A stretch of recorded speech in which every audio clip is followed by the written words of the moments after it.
What's up, YouTube? I gotta talk to you guys about a Honda Helix. My Honda Helix is a 96, okay? Was running really good, very good. Sat for a little bit. I'm running straight exhaust, so I actually got that done from my shop. But what I wanted to speak to you guys was about overheating. Your temperature gauge goes up and down, okay? Well, your fan inside there is connected into a temperature switch that's on the radiator itself, okay?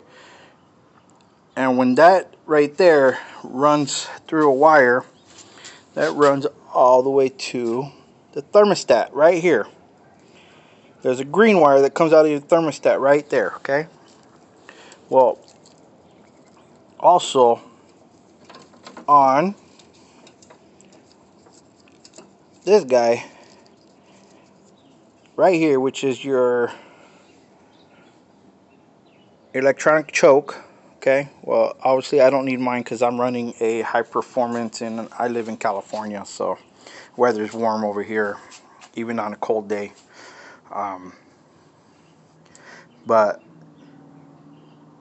I'm running an aftermarket fill pump as well, okay? So because I have the high performance and stuff, these are too strong for these bikes, okay? But if you do run it, make sure you have a fuel regulator, okay, and adjust it to the lowest, so you know. And then also a little pump, you know, it's a vacuum pump, you know. I just have it so that way it will block restriction a little bit. But here we go. Okay, so in your stator, okay, stator goes to this guy right here, which is your generator, alternator, whatever, rectifier, okay? There's a yellow wire that runs to this guy here, okay, which is your electronic choke. In your electronic choke, trace this green wire right here. Trace that wire and trace your cooling temperatures wire right there for your thermostat, okay? Well, that wire should be green and then going into a green and blue wire, which is a signal wire. That is a ground wire, that is a power wire. Green is ground, power. Well, mine was hooked up to, that green was hooked up to the signal wire that goes to the fan, to turn on the fan. So that was my overheating issue, okay? So once I connected that guy into the proper channel line, which is a blue and a green, and which is right here, so I actually eliminated everything, okay? So now fan turns on, okay? Fan turns on, overheating stays low and everything, okay? Now also your no start issue, excuse the mess, fellas. Okay, I know I'm everywhere, but I got a lot going on here.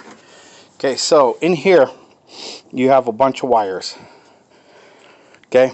You have a yellow wire and a green wire, and here goes to the starter. I mean, not the starter, the what do you call it? But make sure all your ground wires are grounded to the proper channels. Make sure you got ground, because you should be able to hook up right here on the frame with a test light. Should be able to hook up right here on the frame, anywhere on the frame, and touch your test light, and it should light up.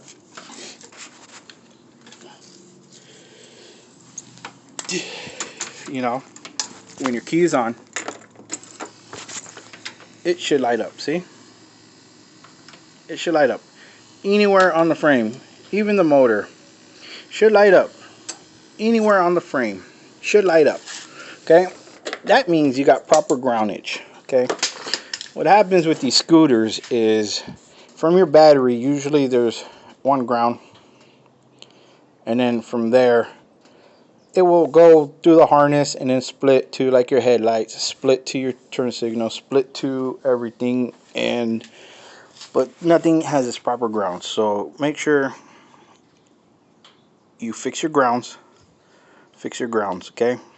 First of all, this one I converted over to DC. It was AC, DC, so that way, to me, it's easier to diagnose, because then I know if I'm not getting spark, I could check to make sure that I have ohms coming from the everything. I can check everything. Okay, so now when you release these two wires right here, okay, this is to the foot pedal engaging. You have to engage the foot pedal to start it. Okay, so once you engage this here, then the foot pedal and obviously your switch, for a run, it should crank over and start. Okay, and if it doesn't, on this right here, this wire right here has to be grounded to a proper ground. This one right here, clip this wire right here and hook it direct to your battery, and then try to start it, because this goes to your starter. Then after that, it should crank over. But if it doesn't, then what you can do is you can release these right here, plug them into each other, bypass the foot, and hit the button straight. But this also goes to this is all to your starter and to your switches right here. Okay, ignition and stuff. So like I said, just make sure you got proper grounds and stuff and everything, and I will show you that. And this here, I could not see this whatsoever. Sand it down with like 80 grit, then go down to like 120 and stuff like that, and then all the way down to 600 wet sand this, and also 1200 grit. Okay, once you're there, then clean it up really good, make sure there's no fingerprints, nothing, no oils, clear it, let that dry, and then color sand this with 600 and then 1200, and then buff it out, and you should be able to see that. You don't have to replace all of that, but here we go.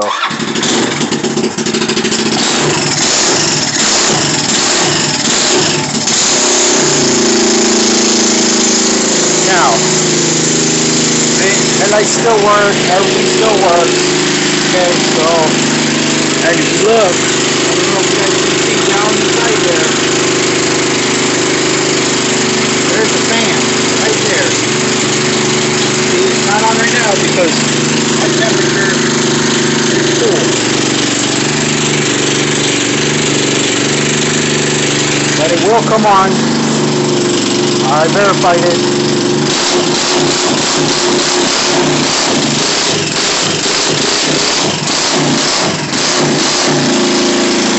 Okay, yes, it is very loud. My bike is very, very loud, but not as loud as a Harley Davidson. Okay, so if you guys got issues, that's what you gotta fix. So I just got done doing the oil, so I gotta double check that what do you call it. But like I said, it's easy, it's simple. Check your grounds. Okay, I actually converted over to DC, so then I can check everything, and yeah, make sure, because these bikes have a kill switch. These bikes have a kill switch on this guy. That's one kill switch right there. Look for those wires, eliminate them, and this green wire actually goes to it right here. So like I said, this goes to ground. So once you ground this, you take this off and you ground this, and then there's a yellow wire also. That yellow wire could stay, don't need that. And then that will eliminate that kill switch there. you have that kill switch up there on top, and you also have the key switch also that shuts everything off. So like I said, if you have no start, no nothing, try to eliminate this guy right here, that kill switch right here with the brake. You could wire those together, that green wire and this green and orange wire, or green and red wire. See? So what you'll do is you'll connect these two here, and you connect these two. But you will not have a brake light. Keep that in mind. You will not have a brake light, okay? Every time you step on that brake pedal, you will not have a brake light. But once you eliminate this, eliminate that, okay? And if you run it direct DC right here, okay, you'll have a wire. Obviously I cleared it and I put it in here, but you have a wire that's right in here somewhere, which is a black and white wire. Okay, what you want to do is you want to take the ground to this here, and you want to make sure that this ground is going to that black and white wire. And what I did is I ran a ground to this guy right here. So when I hit my switch up there on top to turn it off, it actually cuts the signal from here off to the spark, and it immediately shuts it off. Okay, because once you do that and you got it running, and that you got it running, your bike will not shut off. You have to add in that kill switch right there, and it is the black and white wire. You can find it right here in this harness area, and then like I said, connect it to your ignition coil to the ground, and then ground that guy somewhere, and your switch will work. Well, y'all have a good one, and remember, God bless you guys, and keep up with your projects little by little. I hope this helps you guys, because it actually was very confusing at first, but once I figured everything out, you can also download the manual for this. But when you're looking at the wire diagram manual, it's going to say a Honda 125 diagram. It is the same diagram for this Honda Helix. Okay, same diagram. All the wires and everything are the same. Okay.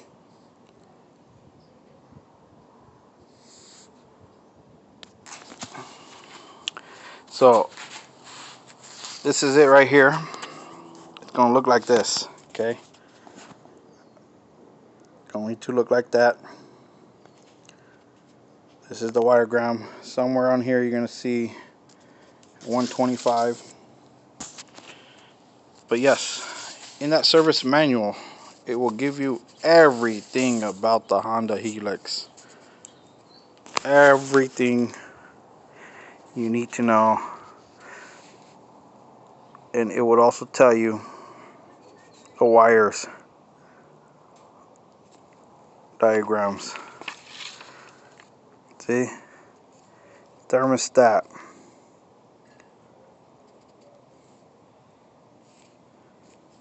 Right there. Disconnect the green, and that's going to be a blue wire, and the ground. And that's from this guy here. See? Now when we get into the temperature sensor right there, green and blue. See? Green and blue wire for the thermostat. See, green and blue wire. So if your temperature, like I said, is going up and down, chances are it is not correctly wired right there. So yes, like I said, in there you would get it. See, Here's the stand right here. All you got to do is go into a Honda Helix discussion. You can actually find this diagrams and you can print it out. And like I said, once you do it on the wire specs, it's going to say 125. Well, it's not 125. It's literally going to be for the CN250. When you open it, you're going to see, once you download it, it's going to say CN250. Okay, it's going to give you a bunch of stuff just like this, and then at the bottom of the page it's going to have 1, 2, 3 all the way up to 45, I believe, or something like that. Okay, once you're in that 45s area is when you'll get to diagrams, but just go one by one until you figure it out what you need, and then you can download it. You hold it on your phone, press the button, you hold it, and then it would ask you if you want to download it. You download it, and then you can print it out if you need to. Okay, so I hope that helps you guys. Guys got any questions? Just I'm not a professional, I'm just learning about these things. This is my third one. I just got this guy up and running for the wife.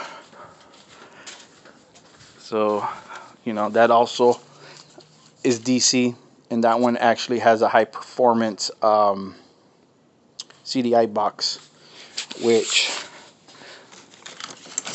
I have a high performance CDI box here, but this is AC. I don't know if I can get this one running. I gotta check it out there, but I'm pretty sure I could. And then